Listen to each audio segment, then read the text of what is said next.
In tonight's edition, the PM boasts of the Trump maneuver in dealing with international student numbers, the bombshell closure of all accounting professional year programs, an interview with the ACS on how it plans to keep their PY programs going, and how the PM thinks construction skills have priority when in visa processing they still have no priority at all.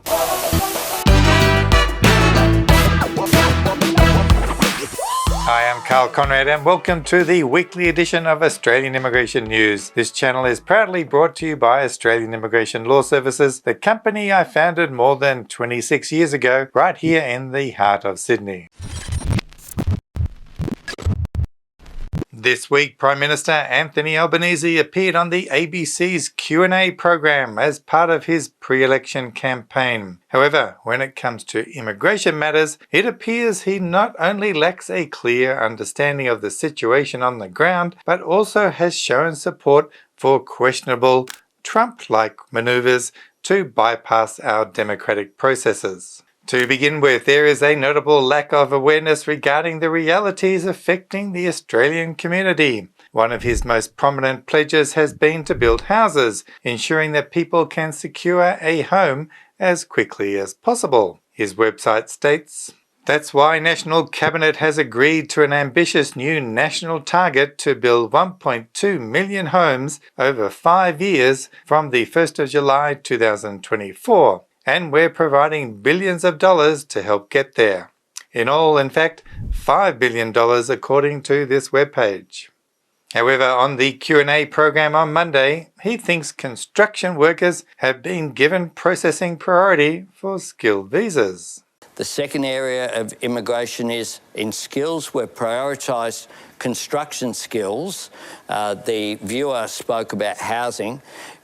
We want people to come here who are involved in construction, and that is an important point. While the aim of addressing housing needs is undoubtedly vital and honourable, it is also important to note there is currently no priority processing in place for construction workers for the skilled migration visas. As outlined in the existing priority processing arrangements under Direction 105, a skilled construction worker applying today would face a wait time of at least 18 months before their application is processed. In reality, it can take around 2 years for tradespeople to secure any hope of relocating under the current skilled permanent 189 and 190 visas, as well as the provisional 491 visa. Given these lengthy wait times and cumbersome processes, one has to wonder, why would individuals even bother to attempt to migrate to Australia when there are other Western countries offering a much faster and more efficient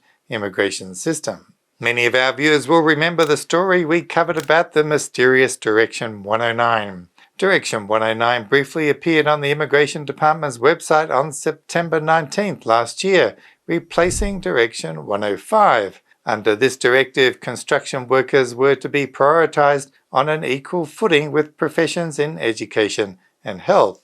Here is the list of trade and construction workers on Direction 109 identified as essential to help meet the target of 1.2 million homes. It is important to note that this list emerged nearly 6 months ago now. In my 26 years of experience, I have never seen anything quite like this. Direction 109 suddenly disappeared from the department's website just 2 days after its initial release. Subsequently, the Department of Home Affairs contacted us stating that the posting of Direction 109 was a mistake and that Direction 105 remains in force.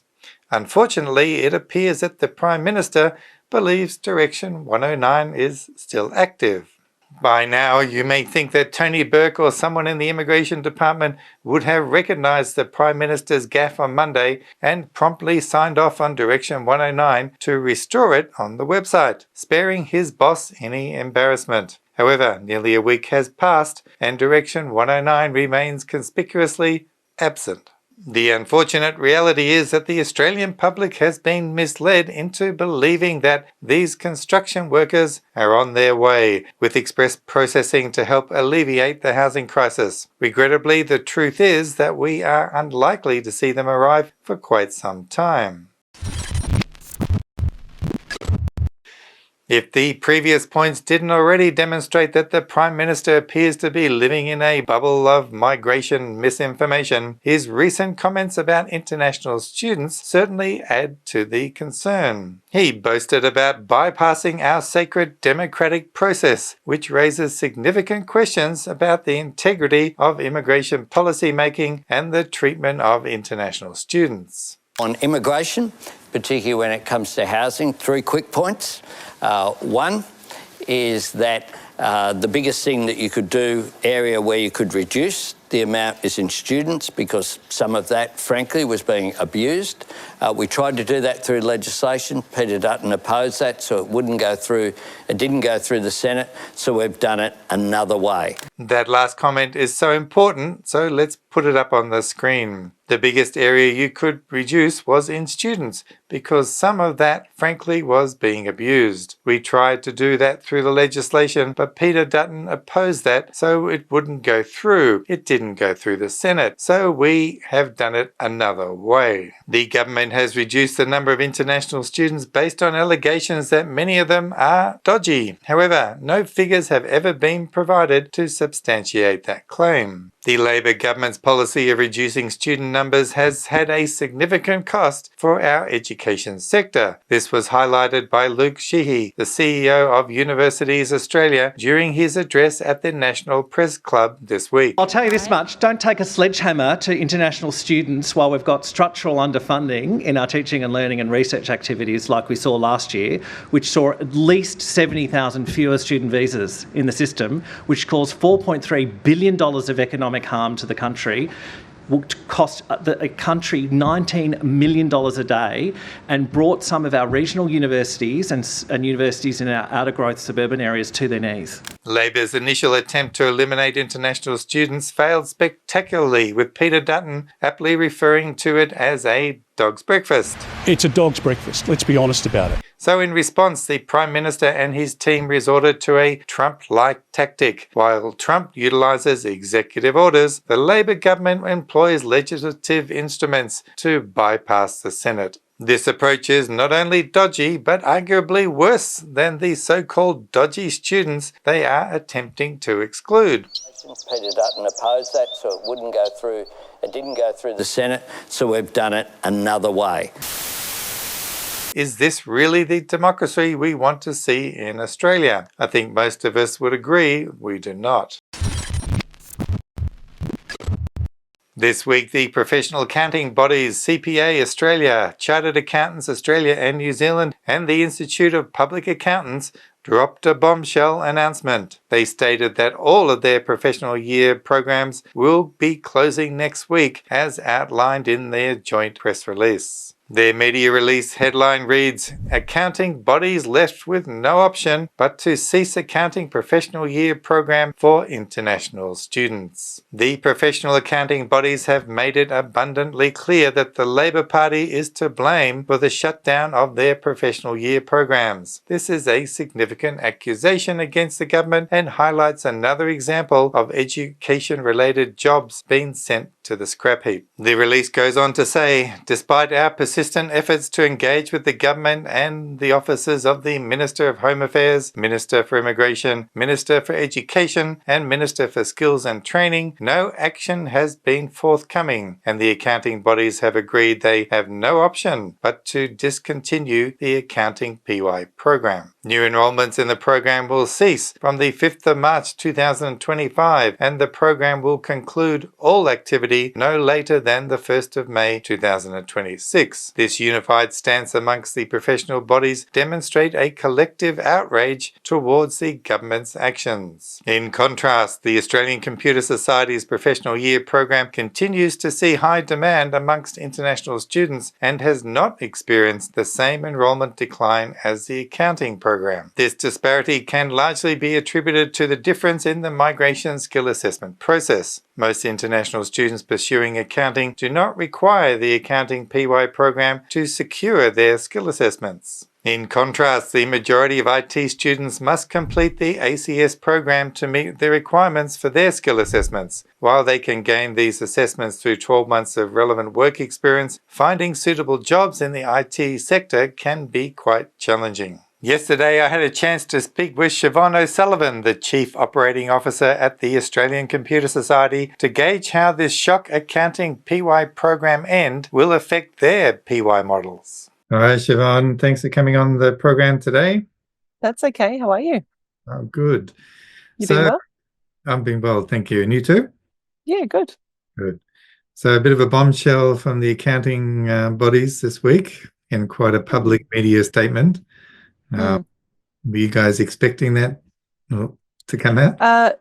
We definitely had advance notice from, we work closely with the PY providers, so we were aware it was being announced, yes.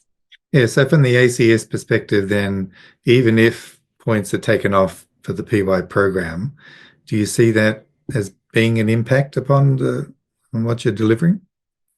Look, I think when it's no longer a gazetted program, so the government has gazetted how we deliver this program, and that's one aspect we've made recommendations on improving because it hasn't really been reviewed since it was initially kicked off.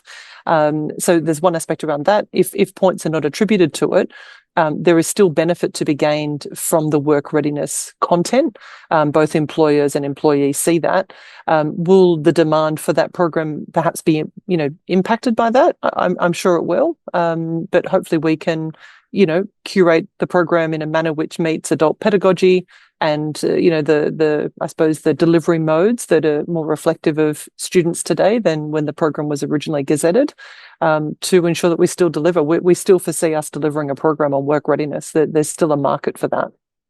So from a migration professional like myself and others, obviously the biggest question we're going to get, should we do a professional year program and are we going to get the 5 points at the end of that program? Look, from our perspective, nothing has changed. We are doing regular webinars for students that are trying to make decisions about proceeding with that program or not as part of their decisioning on post-degree. For us, it's a really valuable course, and I think Engineers Australia would advocate the same. I think we continue to, put students through if that's their pathway. I've struggled to foresee if you have submitted your application, you've started the program, that those changes would be implicated or impacting those students. I think, but we await to see what happens with the government. Yes, well, we certainly hope so. They would be fair about any future arrangements. I think you have to. Yeah.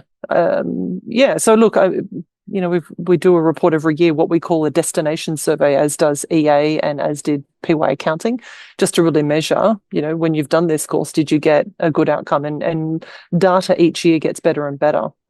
So that's there's evidence. I mean, I think the government is constantly looking for evidence-based data to make decisions. So we're optimistic.